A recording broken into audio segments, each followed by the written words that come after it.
International lawyer and U.S. Army retired Lieutenant Colonel Michael Wells says the crisis in Ukraine from Russia does impact all of us, from gas to international trade. We live in a global village. I consider myself, I carry an American passport, but consider myself a global citizen. And every American, whether they realize it or not, they are a global citizen.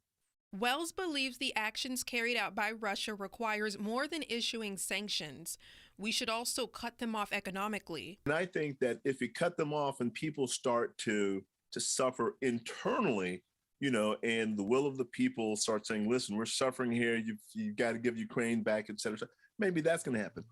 Or option two, which I don't think anybody in the world wants, a mano-a-mano, armed conflict, which nobody wins. Although Wells doesn't believe an armed conflict will happen involving the U.S., some of the immediate impacts we could expect to see is a spike in gas prices. Russia is a major oil supplier. Guess what? A month ago, I was complaining about paying $2.69 a gallon.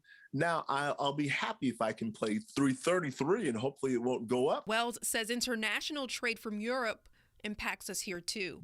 This just isn't affecting Ukraine, it affects Europe. And we do a lot of trading with Europe, and I can tell you this, the angst in Europe is high because they remember and they are afraid. Even our newly assessed NATO members who are former Warsaw Pact countries, that's why they joined NATO because they did not want to be a second-class citizen in their own country by being a member of the former Soviet Veil.